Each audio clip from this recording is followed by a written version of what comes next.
बोतोळे साहेब खूप चांगलं बोलले, सचिन भाऊ बोलले, विष्णुभाऊ बोलले आणि स्थानिक सर्व नेते अत्यंत चांगलं आणि आदरानं बोलले. मी आल्यापासून बघतोय की आपले तरुण मागे सावलीत उभे आहेत, त्यातले काही हळूहळू गेले, पण आमच्या माता भगिनी अजूनही उन्हात त्या बसलेल्या, त्यांच्यासाठी आपण जोरात टाळ्या वाजवल्या पाहिजे. आणि बोतावळे साहेबांनी, विष्णू भाऊंनी, सचिन भाऊंनी सांगितलेलं भाषण ते अत्यंत प्रामाणिकपणे आणि चांगल्या पद्धतीने ऐकत होते, त्यामुळे त्यांना अबकड चांगल्या पद्धतीनं कळलं असेल.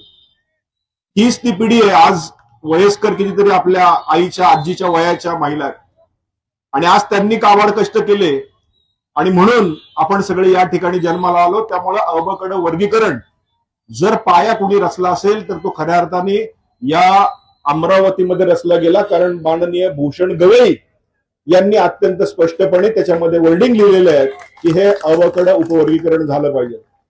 मी अत्यंत अभिमानाने आणि स्वाभिमानाने सांगतो की आज अनेक महाराष्ट्रामध्ये अनेक ठिकाणी फिरत असताना आपल्याकडे अनेक मंडळी वकील, डॉक्टर आहेत, अनेक मंडळी राजकारणात, समाजकारणात अशी आहेत की स्टेजवर उभं राहिल्यानंतर चांगल्या चांगल्यांचे, भल्या भल्यांचं खऱ्या अर्थानं ते धोतर पेडल्याशिवाय राहत नाही. मी आज तुम्हाला आवर्जून सांगतो की आज या विदर्भातले मुख्यमंत्री आहेत माननीय देवेंद्रजी फडणवीस साहेब. जरी आमच्या पक्षाचे नेते असले तरी पण याच व्यासपीठावरनं मी त्यांना सांगणार आहे की आपण जे जे शब्द दिलेले, जे जे बोललेले आहात ते आजपर्यंत आपण खरं ठरवलंय. त्यामुळे आरक्षण उपवर्गीकरणाचा मुद्दा आपण मांडला होता, विधानसभेतही आपण सांगितलंय. त्यामुळे आपण दिलेला शब्द तुम्ही नक्की पाळणार आहात आणि हे अबकड वर्गीकरण 100% येणाऱ्या काळामध्ये तुम्हीच जाहीर करणार आहात. मगाशी विष्णुभाऊंनी विचारलं की किती लोक सरकारी नोकऱ्यांमध्ये, मी पण बघायला लागलो, 2 हात फक्त वर आले. तुम्ही लक्षात घ्या, या सरकारने पहिल्यांदा आरटी दिली.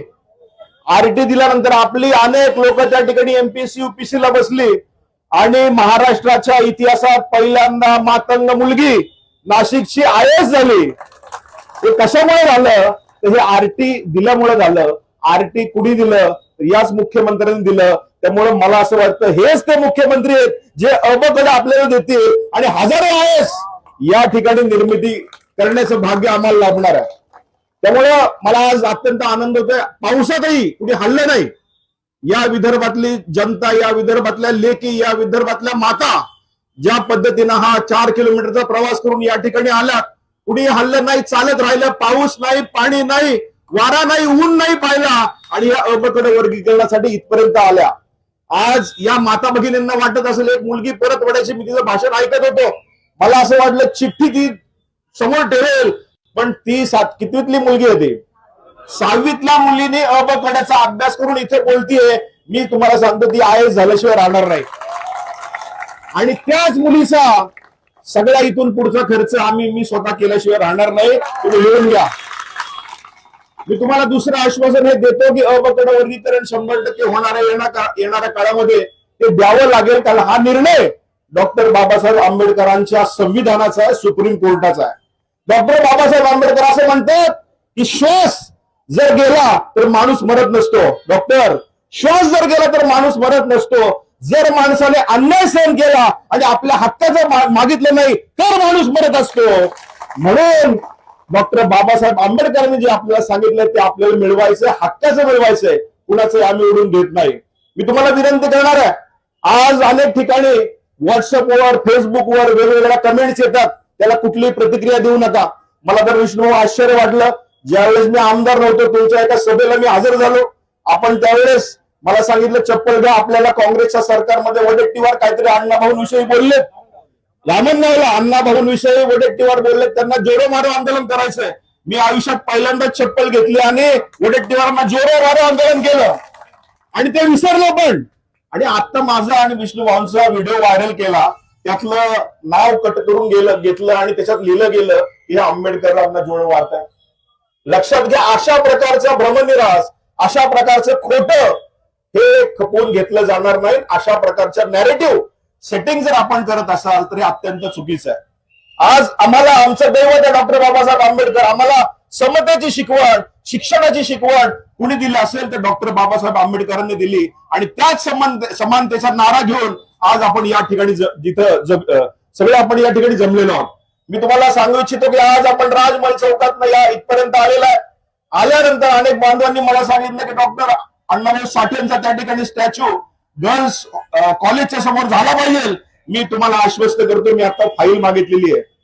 मी तुम्हाला आश्वस्त करतो, येणाऱ्या काळामध्ये डॉक्टर अण्णाभाऊ साठेंचा स्टॅच्यू लवकरात लवकर त्या ठिकाणी उभारला जाईल आणि तोही माननीय मुख्यमंत्री देवेंद्रजी फडणवीस यांना बोलूनच. त्यामुळे ती कोर्टात अडकलेली फाईल तुम्ही मला द्या. मला असं वाटतं की माझ्या सासूरवाडीच्या लोकांनी दिलेली ही मोठी जबाबदारी आहे, ती मी 100% पार पाडेल. मी तुम्हाला एवढंच सांगतो, मलाही लवकर नागपूरला जायचंय. आज या ठिकाणी ज्या आयोजकांनी अत्यंत चांगल्या पद्धतीनं कमी वेळात हा जो आयोजन केलं त्या सगळ्यांचं कौतुक आहे, त्यांच्यासाठी जोरदार टाळ्या वाजवल्या पाहिजे. आज अशा प्रकारची एकी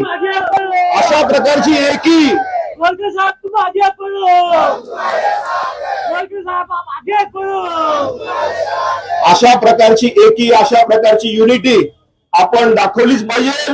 मी त्याचबरोबर तुम्हाला हेही सांगू इच्छितो, आज या अमरावतीच्या व्यासपीठावरून महाराष्ट्रातल्या माझ्या समाजांना सांगू इच्छितो, ज्या ज्या गोष्टी माननीय मुख्यमंत्र्यांनी दिल्या त्या पूर्ण केल्या.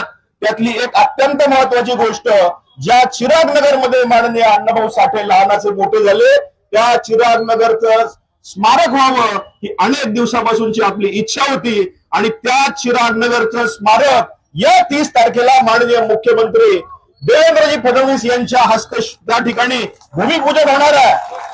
त्या भूमिपूजनाला आपण सगळ्यांनी नक्की या आणि त्या भूमिपूजनामध्येच आपल्याला त्या ठिकाणी दाखवून द्यायचे आपली युनिटी काय. त्यामुळं आज हे अबकड वर्गीकरणाची लढाई खऱ्या अर्थानं आपली यशस्वी होत असताना कुठल्याही खोट्या नेरेटिव्हवर तुम्ही लक्ष देऊ नका, कुणाला जास्त चितवू नका. आपल्याला जे हक्काचं आहे ते मिळणार आहे. डॉक्टर बाबासाहेब आंबेडकरांनी जी शिकवण दिली आहे, अण्णाभाऊ साठेंनी जी शिकवण दिली आहे, ती आपल्याला पुढे न्यायची आहे. त्यामुळे आपण या ठिकाणी मला बोलवलं, बोलण्याची संधी दिली, त्याबद्दल मी आपला पुन्हा एकदा आभार मानतो. जय हिंद, जय महाराष्ट्र, जय लहू.